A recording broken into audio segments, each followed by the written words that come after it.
When Obama rapped Eminem lyrics, the lefty wokies loved it. But when Donald Trump rapped P. Diddy lyrics, suddenly it's not appropriate. Make up your minds, liberals. I'm Harriet Langley-Swindon, and this is Non-Censored. Hello and welcome to Non-Censored, the podcast that wraps up all the best bits from my very real daily radio show into one easy-to-digest highlights package. I'm Harriet Langley-Swindon and I'm joined as ever by my producer, Martin. And what a show we have for you this week, hey Martin? Oh, yes, indeed. We spoke to a Democratic activist about how Labour have been helping Kamala's campaign. We get an Australian's eye view of the senator who heckled Sir King Prince Charles, and with reparations on the agenda at the Commonwealth Summit, we spoke to a Foreign Office official about paying for our role in the slave trade. But as ever, there was so much in the daily radio show that we couldn't include.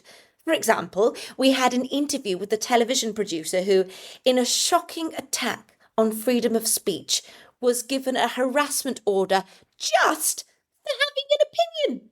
Why isn't that interview in the show, Martin?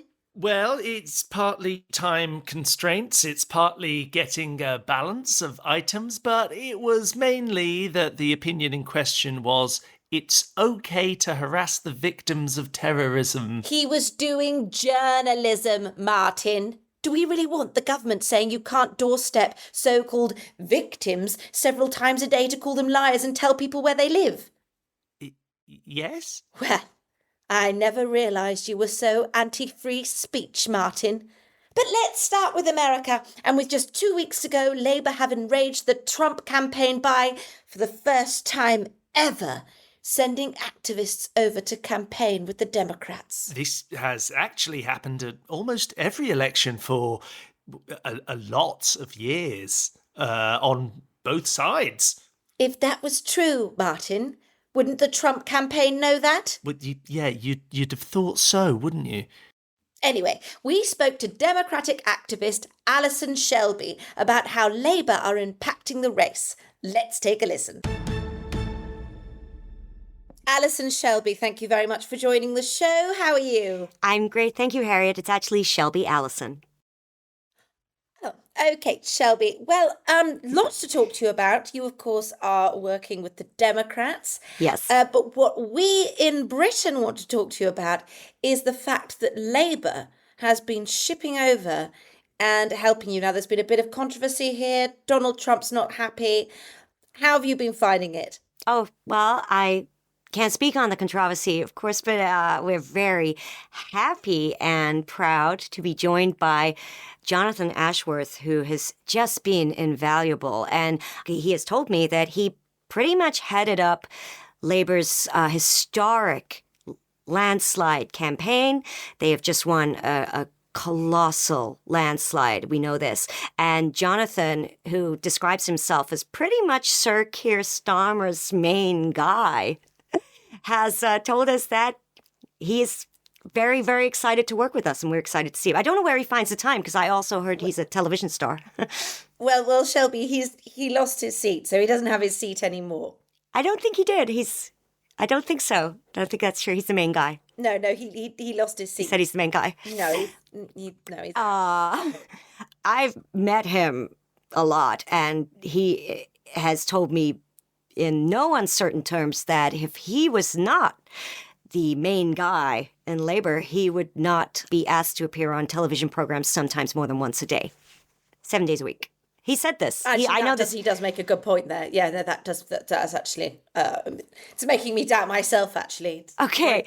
Shelby, if I could ask, are there any particular policies that the Labour team have brought over that have been particularly useful for the Democrats to implement? Absolutely. So you'll probably notice that our campaign shifted a little when we brought in Jonathan and his special team that were put together from LinkedIn. Yes, he told us it is paramount that we start ignoring Gaza. So we have done that tenfold. We've done that even more, you could say. He also said that trans rights, just don't even begin to mention that. Just stop talking about it. Don't mention healthcare. I noticed that over in the UK, Jonathan must have headed this up himself as the main guy. You have pretty much stopped talking about how important universal healthcare is. And that worked for you guys, so... Kamala seems to me, she's a bit sort of Californian, isn't she? She sort of laughs at the end of sentences. I mean, to me, she may not say wokey things, but she has a wokey way of speaking. Okay, that's... And I just wondered that, you talk about ignoring these sort of woke issues. Maybe that's not needed because to me, she sounds woke. Sure, okay. Well, to those people who think that, maybe you yourself included, Jonathan has advised that the answer to that must be, look at what they've done. We're so excited that Joe Biden, the greatest president in history, made the decision while riding high to step aside and let somebody new take the reins, somebody the American people love so much that she came top 10 in her primary in 2020. So that's very exciting and has been an incredible vice president. Maybe you feel like you haven't seen much of her while she was vice president, but we can assure you, you're going to see a lot of her as president.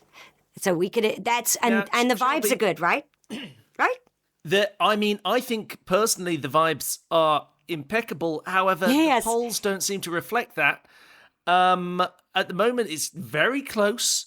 It's very close. It seems like this reaching across the aisle to work with senior names from the Republican Party isn't necessarily delivering the wins that that perhaps you're looking for. Is this a policy that you're going to continue?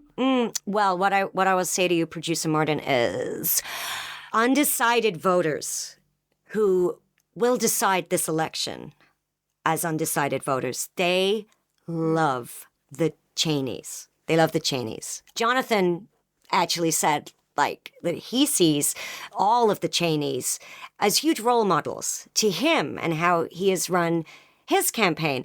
He loves them all. He loves Liz Cheney. He loves Dick Cheney. He loves Lon Cheney. He loves all of them. This is difficult, actually, because, Producer Martin, people do love the Cheneys. They do love the Cheneys. Well, Ask anyone. He had a whole movie made about him. Dick Cheney had a whole movie made about him called Vice. Yeah. So Amy Adams was his wife, Producer Martin. Okay. And the guy from American Psycho played him, and he's hot, right? The vibes are great. Right. I suppose the question that I have then is in a competition where Elon Musk is handing out $1 million a day to people to register to vote as a Republican, what is your silver bullet? What is the the final piece of the puzzle that you're going to put into play in order to win this election? Well, I probably shouldn't say too much, but I'm happy to break the news on this podcast that we are reaching across the aisle more. We are going to be talking to Steve Bannon. We are sounds good, actually. we are hours away from getting the endorsement from Stephen Miller. It's very exciting. All the big names. Does it sound good? Yeah, doesn't that sound vibe-tastic? That does sound good. I mean, Jonathan loves Stephen Miller. the Steves. You can't go wrong with them. Double Can Steve. go wrong with the Steves sometimes, I think. Yeah, I don't think so. Is there a risk that by becoming slightly more Republican, you're going to, alienate some of some of your base? I don't think so. Otherwise, I don't think Jonathan would have suggested it. And I think it's worth noting that I don't necessarily agree with Steve Bannon on everything. Neither does Kamala. She does not agree with Steve Bannon on everything. But he won one out of two of the elections that he helped in. And he'd quite like to make it 2 out of 3, don't you think? Why wouldn't he?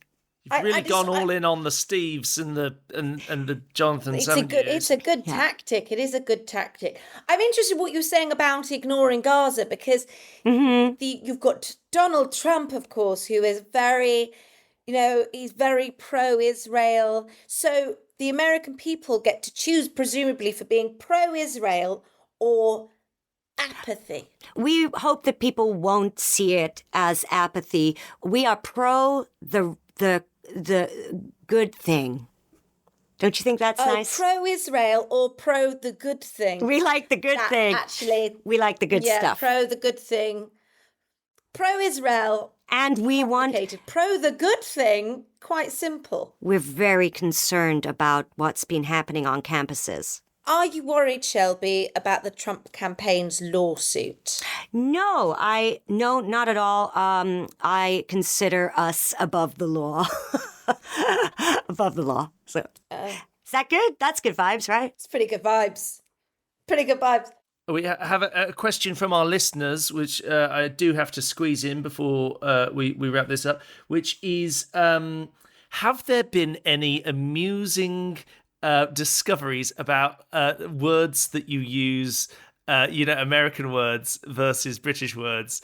And have they brought any funny snacks over? This is wonderful and very good for the vibes. Jonathan, I'm sorry. He's very funny. I can see why he's such a popular politician. I can see why Labour, with him as the main guy, won 33.7% of the vote. He referred to the sidewalk the other day as the pavement. We said, "What are you talking about?" He said, "Pavement. Get those protesters off the pavement." And I said, "I don't know what pavement is, but the protesters, we're very concerned about them." He meant sidewalk. So Okay, I think it's great. Of that. Good vibes. Good vibes. Well, yeah. Cool. Well, Shelby, thank you for that. That was good vibes all round. Yeah. And best of luck. Thank you. Thank you so much. I think Trump's still going to win, though, Producer Martin. He's got. But you can't say she's still here. I can hear you. No, he won't. He can't. I'll kill myself. Now, you may have seen a disgraceful attack on our beloved monarch, HRH Sir King Prince Charles, by a gobby Australian. Obviously, everyone in the UK was up in arms, but do Australians feel ashamed about it? We spoke to Australian media commentator Kent Packer-Murdoch from the Daily Australian. Let's take a listen. Kent, thank you so much for coming on the show. How are you? Well, obviously, another dark day in Australia's long history. The idea that the King could come to our beautiful, cosmopolitan, rural backwater and be treated so shabbily. Yes. Really a cause of great shame to all common sense, hard-working, true blue, non-dole-bludging Australians. I just don't think that you can yell abuse at the man who sang Suspicious Minds. No. I think that's a fantastic song. Hunk of Burning Love, a real banger.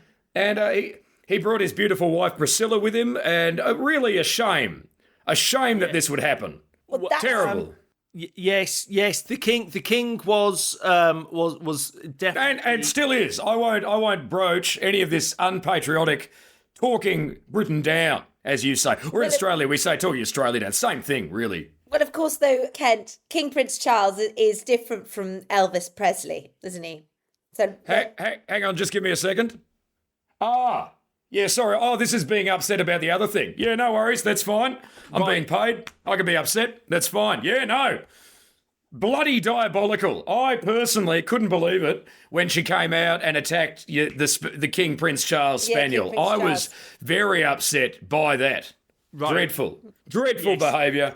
I should just clarify for our listeners. He's not a King Prince Charles Spaniel. He's not a dog. It's our King Prince Charles. No, and he's our king. And he's our king, and we're happy to have him. Part of that great, fantastic relationship between Australia and Britain, where if you go to war, so do we, but if we need a visa for your country, no. And I say that's reasonable. I think that is reasonable. Yes, thank you very much. Yeah, no trouble at all. Really fun making a living in bloody Brisbane, nevertheless. It's good. People can't even read here, but that's okay. You bloody write your journalism down. Well, it's probably because of all the criminals, isn't it? Well, yeah, you got to sound most things out phonetically, but that's okay. It's why our place names are spelt that way. So, yes, no, but obviously horrifying. The man had taken time out of his busy schedule, and you would have thought that being in that ivory tower and up on that high horse, he wouldn't have been able to hear, of course, the incredibly discourteous words he was faced with. I personally couldn't believe the term "F the colony." I won't repeat the full extent of the word. Yeah. No, I believe Foucault is what she said, and that really shows you why you can't afford to give a liberal arts education to these people. But no, disgusting. The British have treated Australia with nothing but courtesy from day dot. Kent, do you think that perhaps the Senator Lidia Thorpe does, although she went about it perhaps a little heavy-handedly, do you think perhaps she does have some points? I mean, there is a lot that the British whether we are responsible for in Australian politics, and there's somewhat of a duty of care that has been overlooked, some would say. No, nonsense. Australian history goes in the following fashion. No one was there. Mm-hmm. Some British people showed up. The people who were there were politely asked, "Look, you're not doing anything. Do you want to just head over there?" And they said, "Yes, please, and thank you."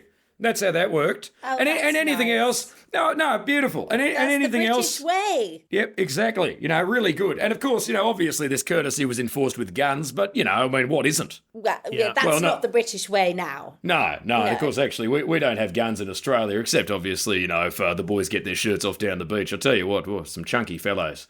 Nevertheless, we don't.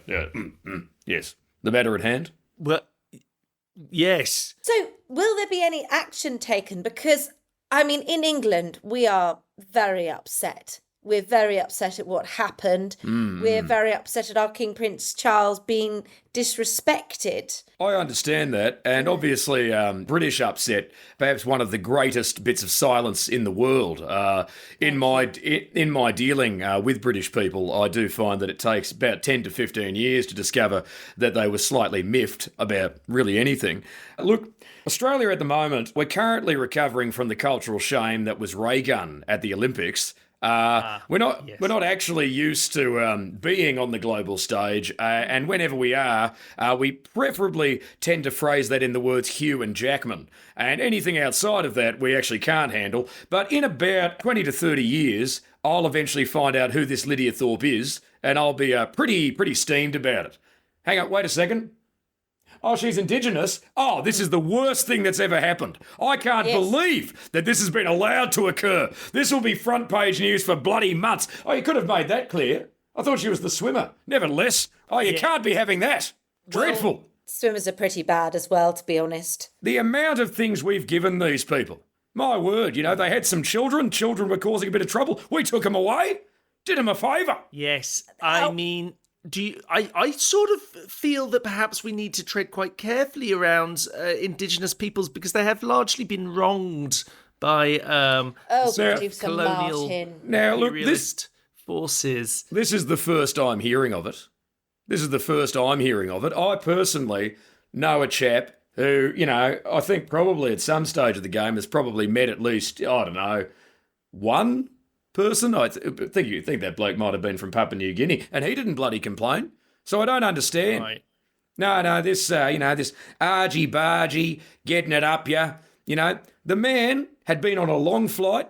He was showing up. He was shaking babies. He was kissing hands. And up comes someone to say, F the colony. My word. Yeah, it's not on. Shame, how's that spelt? Shame, Senator Lidia Thorpe, shame. Well, that's the thing. He'd made a real concerted effort to come over to your little country, and What did you call me? Oh, sorry, that was a. Oh, no, sorry, no. But the thing is, I think we can all agree that with Sir King Prince Charles, there is no better head of state. Now, come on. Now, you bloody steady on there. You pommy swine with your bloody fish and chips over there and your big bloody beng gong over there and your bloody currency that's never been devalued. Right. Just because Australia hasn't had a single good leader since the one who took us into Vietnam doesn't mean we won't have another go. One day, we'll figure it out. One day. Right, so King Charles's days may be numbered as a head of state. Well, it certainly won't be Lidia Thorpe that's bringing them to a close. That seems to be the. You people are just lucky John Howard took our guns. Wow, this has really taken a turn. Producer Martin, I think you need to Hang on. go into protective gear now. Sorry, just give us a second. Hold on. What's that? Oh, the paper's pro-monarchy. Yeah, sorry about that. Just give us a second. Yeah, no, obviously a devastating thing, and no one has ever run our country better than Sir Lord King Prince Charles III. Wow. This has been quite an unnerving interview for me. Ken, I think you, if you don't mind me saying, you seem rather volatile. No, I'm in fact just a completely normal person who has gone and taken the usual Australian television pundit's diet just before I got here, and give me a second because my other nostril's not full. That's okay. Well, Look, would you shut up? I've got about 6 hours more opinions to bloody have. Yep, no, Kent, and we appreciate you giving them to us. It really is. She took the children! She took the children! Harriet, I think it might be best if we just... Yeah, Producer Martin, it's because they're descended from criminals. Now. Right, yeah, probably don't say that to his face. Oh. If it wasn't for the time difference, I could reach over there and strangle you. Ah! Why can I never get the mute button right? Am I muting now, Producer Martin? That's bloody censorship is what it is. Just get rid of him, Producer Martin. Kent, thank you so much for coming on. We Thank do you, Ken. appreciate your unique brand of volatile commentary, and I'm sure we'll have you back again before long because, there's always some kind of mad stuff that's going on over there, isn't there? You patronising... Those adverts were annoying, weren't they? Well, from just £5 a month, that's basically £1.20 a week, you can get rid of them by subscribing to our Patreon at patreon.com/noncensored, where not only will you get the show without adverts, you'll also get the episodes before everyone else, as well as videos of our segments and exclusive bonus podcasts. Finally, slavery. Can I stop you there? Why? Well, I'm just generally wary of anything you're likely to say after the word slavery. It normally involves the words whatever you think about, or just to play devil's advocate for a moment. Well, excuse me for being a free thinker. But what I was going to say, as you well know, Martin, is that reparations are on the agenda of the Commonwealth Summit in Samoa against the wishes of the British government. To talk about this, we were joined by Simon Briefcase, a permanent secretary at the Foreign, Commonwealth and Development Office. Let's take a listen. Simon Briefcase, thank you so much for joining the show today. Oh, it's a pleasure to be here. Thank you so much for having me on to talk about our soon-to-be implemented ban on disposable vapes. Very excited. Oh, no, sorry, Simon. No, Simon, I think there's been a mix-up. We're not talking about vapes. We're talking about slavery and reparations. Right. Well, okay. But that are you sure? Yeah, look, Simon, I know it was a long time ago. People should have moved on by now. But yet it's back in the news again. And this is why we wanted to talk to you. Well, yeah, I mean, talking is great. And we are big fans of talking generally. But I think the focus that Keir wants to put out there, the focus that we want out there is that we're talking about the future and we're looking forwards Yes. rather than looking back. Yes. I mean, I have to say, I'm not the biggest fan of our Prime Minister, but I think he's got a good point there. We don't need to... Who cares what happened in the past? Well, I'm sorry, Harriet, I have to chime in here. I mean, we're talking about slavery here. This is one of the most consequential things that happened in the modern world. There is clearly some reparations that need to be paid. I mean, Simon, how much are they asking for? I'm sure whatever it is a perfectly reasonable amount, and I tell you what, it'll be less, I'm sure, than we probably need to pay. Which is, we're talking about lives here. We're talking about generations. Look, it is a big conversation. A figure that has been sort of put out there is about 18 trillion, which is a bit more than HS2 ended up being. 18 trillion. Yes. Looks like we're going to have to sacrifice more old people. I mean, it's a lot of money, isn't it? If that's the number, then That's the number. That is easy. Well, that is a lot. it's a number, isn't it? Yeah. And I think that what we could focus on the number of lithium batteries that we're going to protect from being thrown away and disposed of with the disposable vape ban, which I think is something that I feel a lot more comfortable prefer that talking about. It's just sorry, Simon, just to check. Yes.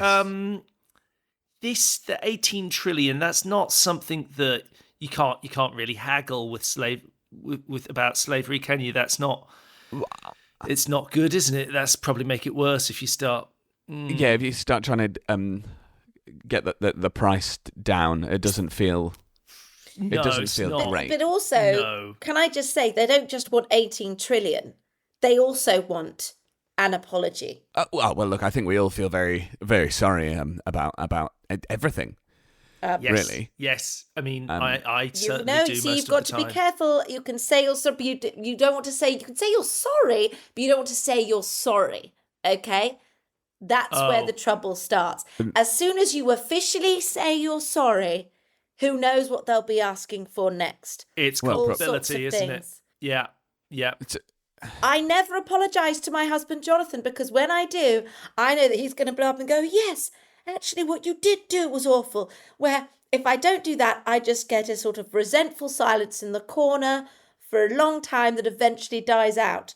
That's what we need to aim for here. Yeah, and I think in all relationships, the easiest thing there is to focus on the future. Like, you've had this terrible argument about the toilet seat or what have you, but you're about to go out for dinner with Nigel and Beatrice. So let's focus on that, because that's going to be fun and not the difficult thing. Because I think you're probably the same, Martin. You just push all the pain down and just do the nice stuff, and that'll all be fine. Well, yes, of course. What else can you do in life? Love means never having to say you're sorry. Yeah, exactly. Because it's understood. That's quite good, actually. Harriet. And we love the Commonwealth leaders, but we're not going to apologise to them. Well, I mean, I think we can all agree that there is definitely a feeling of wanting to do better and say sorry for the things. Sorry. Look, all of us here have slave owner ancestors. What? Okay? All of us do. All of us were born into a privileged family that came directly from the slave trade. Am I supposed to feel bad about that? Are you both supposed to feel bad about that? Are we supposed to give away our money, to give away our nice paintings in our big country house that came from slavery? Hello? No. Harriet, I think although you are not necessarily representing every member of the UK there is a larger point, which is that we've all benefited in different ways from the slave trade, and it should be made right in some way, but it's just like, what are we getting for the 18 trillion? Because I just feel like it is a lot of money. Could we pay it in a different way? A sort of like a Shopify, the way the US is giving money to the Ukraine. They're actually just making lots of bombs at home, aren't they? So maybe we could make things and send those. Make a collage, like a macaroni collage. Wait, sorry. Producer Martin, are you suggesting that we make things for no money to give to the Commonwealth? It's just 18 trillion. I just don't think. Yes, but what it sounds to me like. I mean, it's right. It's probably the right amount. It's probably you're cheap at half the suggesting price. that we enslave ourselves and make things for the Commonwealth. Oh, I don't like the sound of that. No, look, just probably want reparations if someone made me do that. Just because the country that we live in, generated all its wealth and sort of its position on the international stage on mountains of corpses and blood. Does that mean we should? Also, are we going to get any money for stopping slavery? Where's our reparations? It's probably not the time, is it? This is why I just really wanted to talk about the future, because it's all messy and sad in the past, isn't it? But the future, we don't know what's there. Yes. And that could be nice. And for me, it's just much more comfortable to think about the future. Actually, that's a good point, Simon. Why don't we just say that from now on, if we commit any more slavery from this point forward, we will talk about that. And Yes. that we should, yes, the Yes. Modern Slavery Act, we should Starting talk from about now. that because Starting from absolutely, yeah. Yeah. Any slavery from now Really shouldn't bad. That's happen, it. and I say that in the Zero strongest possible terms. tolerance. Yeah. From now forward. Yeah, And- exactly. I think we can all agree on that. We don't want any more. We don't want slavery. any of No more thank you. slavery. Starting from now. And that's not because we don't want people to ask for reparations. That's because we No. don't like slavery. Yeah, we That's don't want because- it now. That's because 'cause we that looked making to the that clear? future, like Scarlett O'Hara did in Gone with the Wind. Exactly. Yeah, She I always think looked that's, to the future. and that's where we're looking. We're looking to the future. And if people could stop asking Keir Starmer difficult questions in the future would be a brighter place. Yes. I Well, mean, I that's think a we pretty good solved point. it. Can we say that to the Commonwealth leaders? The future's bright. The future's red. Yes. Yeah, I think we'll say lots of things, and mostly it'll say, "Oh, let's we'll probably mention the vapes thing and say everything's looking up. Don't look back, look forwards. You don't say you're looking back to a party. Say you're looking forward to the party, don't you? Yes, do. you And, do. Yes, very much so. For relationships to move forwards, I think anything that we find uncomfortable should be not spoken about, and things we find comfortable, well, that's fine. Well, I think this is... we do some wonderful things on this programme, but never before have we solved such a contentious issue so quickly. And I just want to thank you, Simon. I want to thank you, Producer Martin. And most of all, I want to thank myself and my family, who were also philanthropists. Yeah, and I'd just like to say slavery, obviously abhorrent, but let's look. Oh to the yeah, future. no, I want to say that too. I'm saying that a lot. It's good for I'd us like all to to say it's that. abhorrent from now. What? No, I think it Well, was bad before. from But, now- It was We've definitely just- banned before Well, as well. but some went. but we're just not going to do any more starting from now. Brilliant. Yeah, not going to do any more because of how abhorrent it was, and it would be again, but it won't happen again because we're not going to let it. Agreed. But also, I mean, everyone was at it, weren't they? It's Well, just something you did. that's not the point. Don't Like do vaping. that. No, That's But no, well, not ever. I haven't vaped, and my family, as far as I know, were. No, everyone's families were slave owners. No, I'm sure lots of people benefited from it, but that's just Yes, because it's we all in benefited. the past. It doesn't matter that all of our ancestors were slave owners. Well, not. Oh, God, it is tricky, isn't it? I think this is why I really would like to talk about vapes. Thank you very much, Simon Briefcase. Bye then. Thanks. Oh, dear. Well, that's it for now. We'll be back next week. So in the meantime, like, subscribe, tell your friends, follow the Out of Context Non-Censored Blue Sky account, and remember that there's loads of stuff on our Patreon at patreon.com/noncensored. So if you enjoy the show, please do support us if you can. With thanks to Rosie Holt, Brendan Murphy, Suze Kempner, John Robertson, Will Seaback-Montefiore, and Ed Morrish. I'm Harriet Langley-Swindon, and we'll be back next week with more Non-Censored.